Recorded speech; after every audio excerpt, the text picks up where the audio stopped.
Hi guys, welcome to my channel Lush Gardener. I hope you guys are fine and are safe. In this video, we'll be talking about Graptoveria sylvester. Now guys, to be honest, this is not a very beginner friendly succulent, but don't worry, I will try to clear and make things simple for you. Now talking about the sunlight requirement, it does not require a lot of direct sunlight. So probably you can give morning direct sunlight until 10 or 10:30 a.m.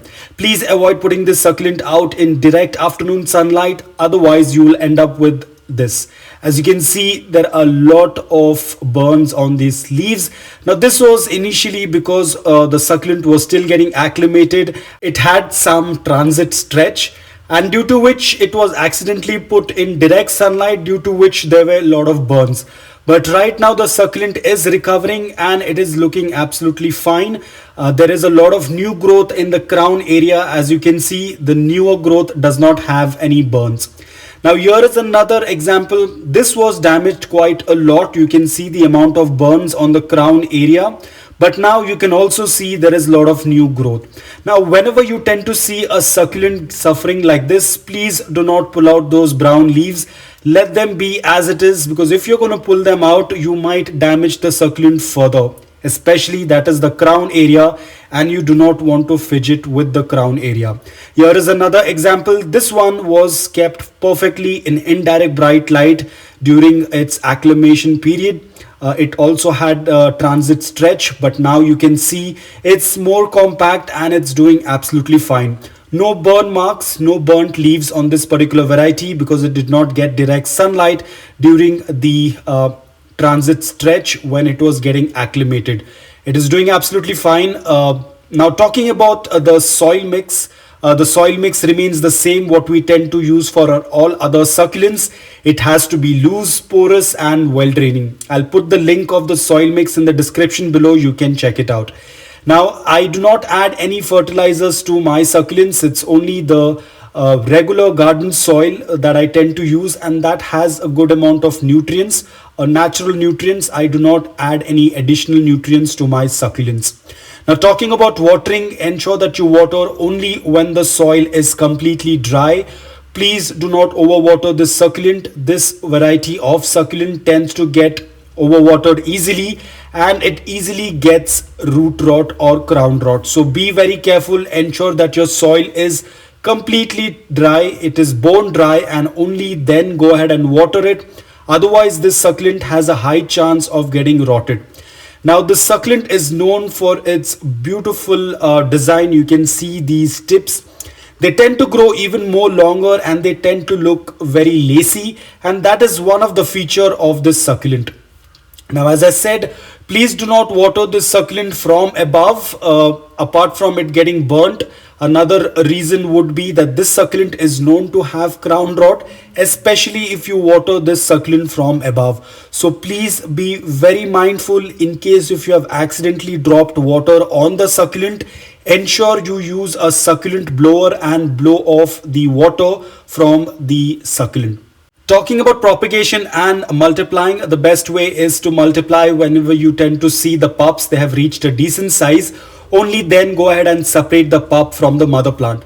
Now I have personally not done a leaf propagation on this variety. I'm not quite sure, so I wouldn't advise you to pull out any of the leaves. I will try an experiment and let you know. But the best way you can propagate is by pup separation. You can see over here, when this pup reaches a decent size, let's say 2 or 3 inches, we can go ahead and separate it from the mother plant. Another important thing about watering, once again let me tell you, please do not water this succulent from above. Do not drop water on the succulent leaves because the water can get into the crown area. You can see the crown area is very compact. It's very difficult to get rid of the water from the crown area. I have a lot of people who have had the succulent, they watered it from above and they had crown rot. So be very careful. Please do not water, as I'm saying this once again, do not water this succulent from above on the succulent. You can water it into the soil, but do not water it on the crown area. Now over here, as you can see, this is a crested succulent. Again guys, dividing of crested succulents can again be very tricky, especially if you are a beginner. Because remember, crested succulents do not have a separate crown area. All of the leaves are pushed against each other. They are infused against each other, or they're infused into each other. So when you're going to try to separate it, you will not find a stem. You might end up destroying the entire succulent. So if your succulent is crested, please do not separate this. Leave it as it is. Just enjoy the beauty of the succulent. If you're going to try to find a stem, you will end up removing all of the leaves and you will never find a stem. Because in a crested succulent, you do not have a stem at the crown area. All of the leaves are clustered together. So be very careful. Now, as we have spoken about this, because this belongs to the Graptoveria variety, it tends to go dormant during the summers. So please do not add any fertilizers if you do so during the summers. The growing period was the winter season, which is soon going to end, and they will be getting into the dormancy period.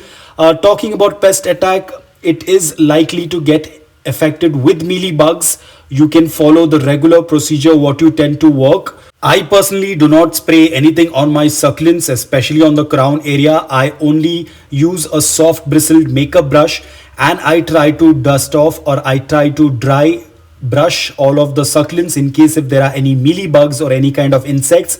If there are scale insects, I tend to use a hand sanitizer with a Q-tip. I will put the link in the description below. You can check it out how to treat scale insects. But apart from that, I avoid spraying anything on the succulents, especially neem oil, because a lot of people tend to spray neem oil on the succulents and they end up killing the succulents. I'm not quite sure why does that happen. Probably the oil tends to leave a coating on the leaves and it makes the leaves difficult to breathe or difficult to conduct the photosynthesis during the night time. Probably that is one of the reasons, because oil tends to create a layer over the leaves and suffocating the leaves. I personally have never used neem oil, and I would recommend not to spray it on your succulents. A lot of time I've seen people burning and killing the succulents because of neem oil. I also read this on the internet. A lot of people had a negative review about neem oil.